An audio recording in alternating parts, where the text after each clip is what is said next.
월요일마다 만나는 뉴스 속 경제 시간입니다. 삼성전자 노사가 성과급 협상에 합의하면서 노사 갈등은 일단 정리됐습니다.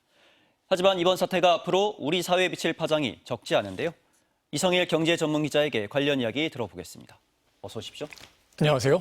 노사가 일단 합의를 했습니다. 그렇죠. 반도체 생산이 멈추는 건 일단 맞게 됐는데 일단 주가에도 반영이 된 것 같네요. 그렇습니다. 삼성전자 노사 갈등은 지난달 27일 조합원들이 투표로 그 잠정 합의안을 받아들이면서 일단락이 됐죠.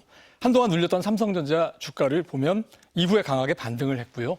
차세대 인공지능용 메모리인 HBM4E 이 신제품 샘플을 제출했다는 소식에 지난주 후반 시가총액을 이제 2천조 원을 넘어섰습니다. 최근 급등한 SK하이닉스 지난주 1,500조 원, 미국 달러 기준으로 해서 1천억 달러를 돌파할 만큼 강했지만 이 2위 기업과의 격차도 유지를 할 수가 있었죠. 인공지능 반도체 수요의 폭발적 확대가 지속되고 또 휴전 가능성이 높아진 이란 전황, 이 곁들여진 결과지만요. 파업이라는 걸림돌이 제거된 게 하나의 계기가 된 것 같습니다. 그런데 성과급 규모가 꽤 크죠.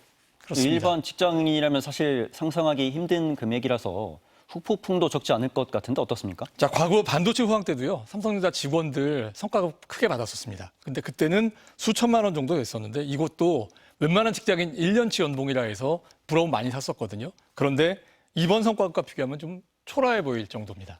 삼성전자가 예상대로 300조 원의 영업이익을 올린다고 가정을 하면 메모리 반도체 분야 직원들은 기존 성과급 5천만 원에 주식으로 받는 특별 상여금을 합쳐서 6억 원을 받게 됩니다.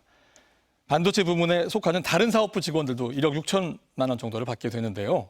이 중 6억 원 성과급만 좀 따져보면요. 우리나라 평균 가구의 순자산 규모보다 이게 크고요. 근로자 1인당 평균 소득에는 12배에 가깝습니다. 호황에 따른 성과급이 2, 3년씩 지속될 경우에는 이 격차가 더 커질 수밖에 없겠죠. 자, 한 해 30조 원을 넘는 이 성과급 총액은 거시 정책에도 좀 부담을 줄 만한 규모라고 합니다.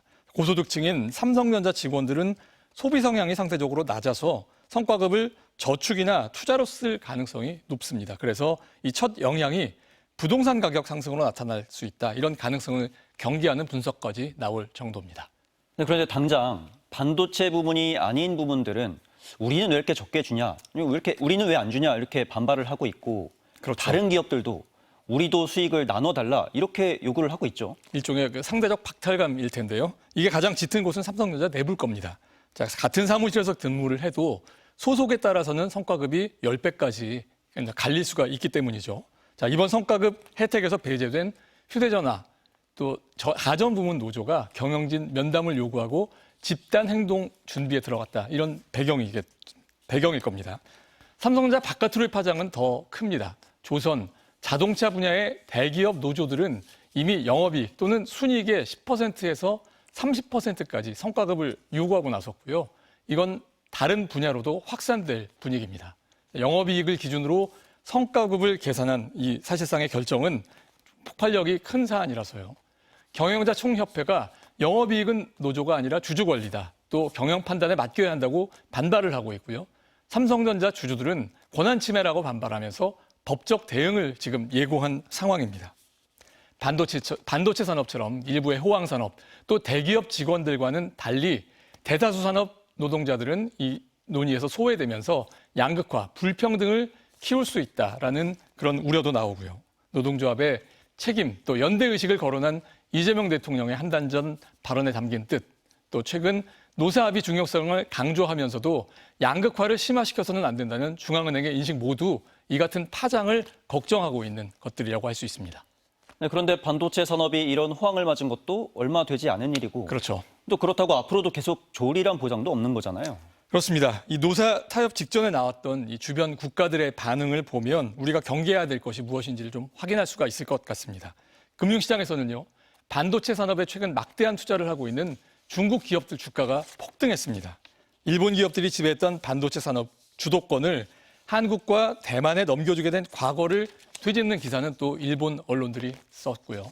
자, 이번에를 추격의 기회로 삼아보겠다는 다짐으로 좀 들리는 그런 얘기죠. 삼성전자 메모리 반도체 부문은 불과 3년 전에는 16조 원이 넘는 적자를 기록했습니다. 자, 지금 예상하는 역대급 실적 시작된 것은 작년 4분기 이후 2분기, 즉 6개월에 지금 불과한 상황이고요. 그동안 뒤처졌던 HBM 반도체 개발을 앞당긴 덕이고 미국 실리콘밸리에서 예상보다 강하게 투자 열풍이 분 덕입니다. 하지만 한 해 이익 300조 넘을 것이라는 예상은 적어도 아직까지는 실현되지 않는 미래 예측이고요. 노조의 막대한 성과급 요구에 이어서 나중에 걷어들이긴 했지만 청와대 정책실장까지 나서서 이익의 활용법을 언급했던 게 바로 지난달이거든요. 성과에 기여한 사람들에게 이에 걸맞는 보상을 해주는 것 중요하지만요.